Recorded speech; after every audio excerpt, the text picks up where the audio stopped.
Welcome to another episode in our video series. Today, we want to count the costs of marriage, the true responsibility of marriage. Let you not be scared, but let me begin by asking you a question. Have you truly counted the cost of marriage?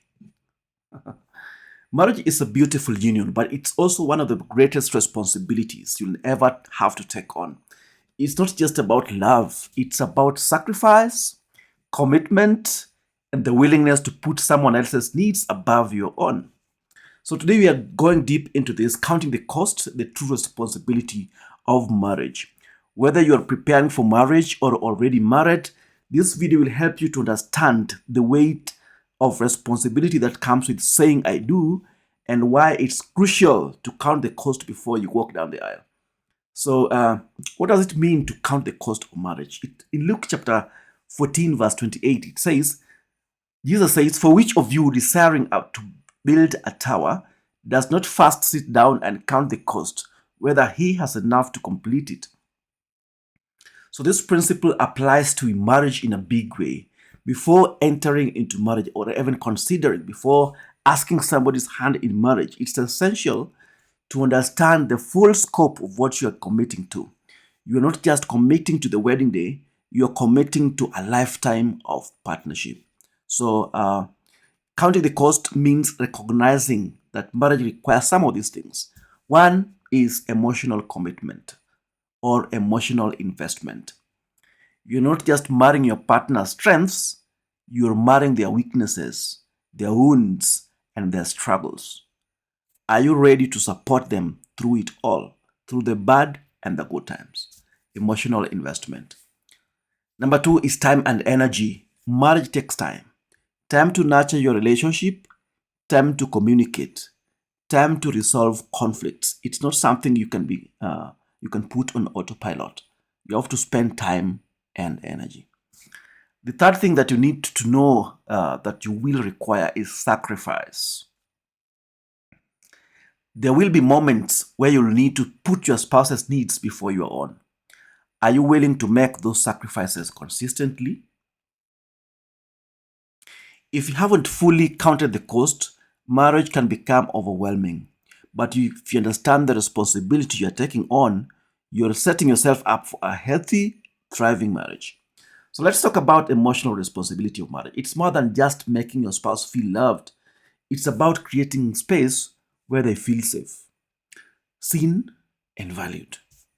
You are responsible for building emotional intimacy, which means being present, listening without judgment, and being vulnerable yourself. Ephesians chapter 5, verse 25 says, Husbands, love your wives, just as Christ loved the church and gave himself up for her. So this isn't not just about romantic love, it's about sacrificial love. And if you, in the same chapter,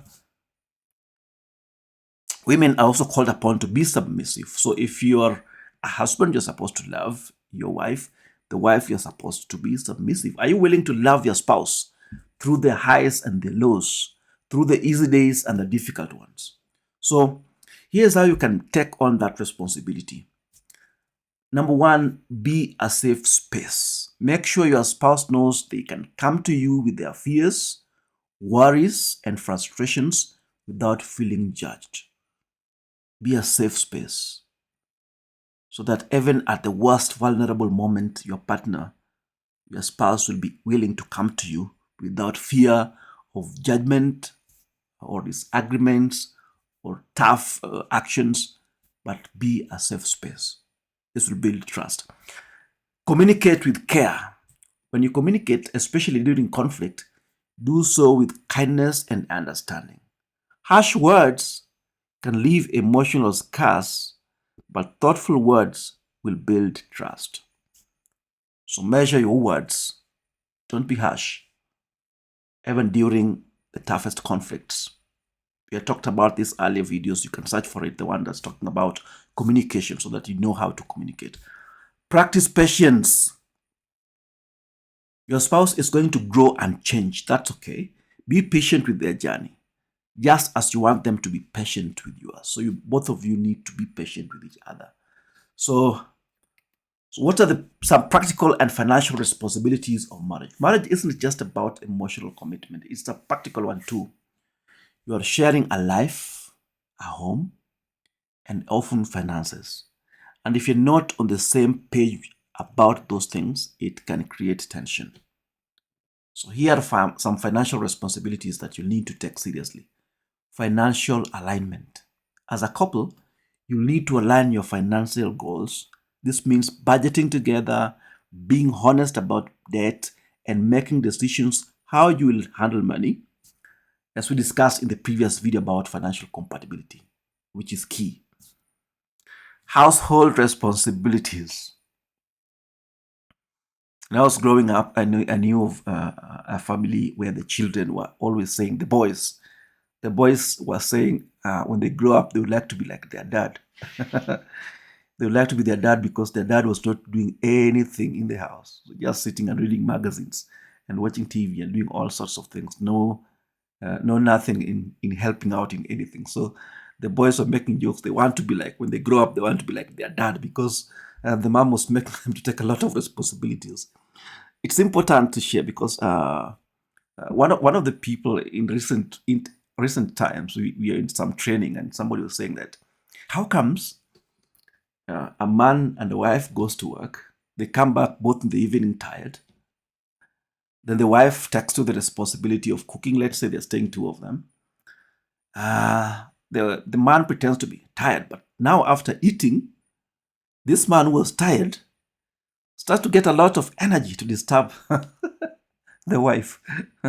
So this person who was tired and just sitting down has got renewed strength. Okay. If you understand, you'll understand. If you don't, just forget about it.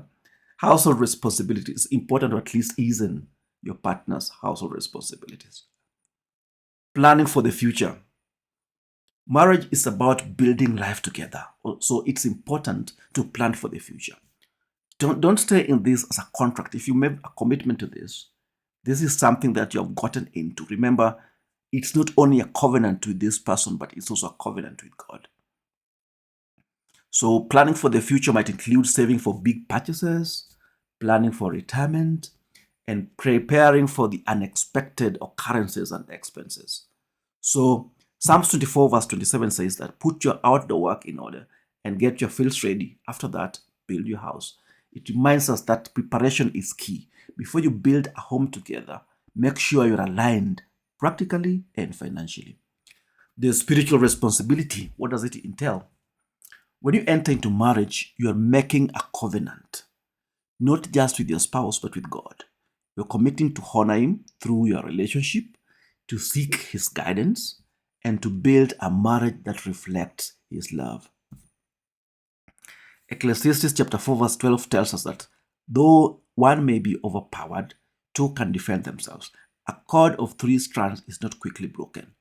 So if you're taking responsibility together, you'll be more stronger. And the third strand is God. Without Him at the center of your marriage, it can unravel when times get tough.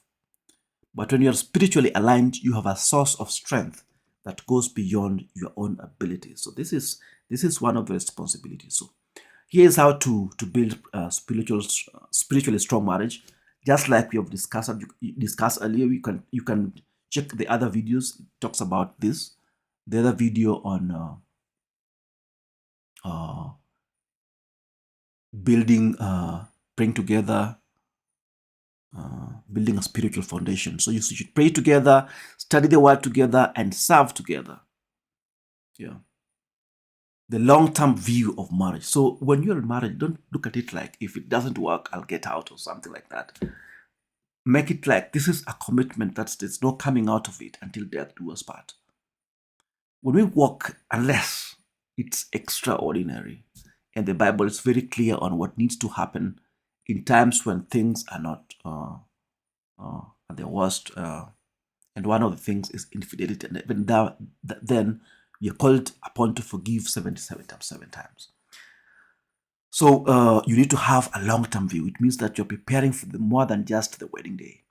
You're preparing for the journey ahead. It means you're choosing to grow together, to adapt, to forgive, and to love unconditionally, even when things are hard. Matthew 19:6 says that, so they are no longer two, but one flesh. Therefore, what God has joined together, let no one separate. Marriage is sacred and it is meant to last a lifetime.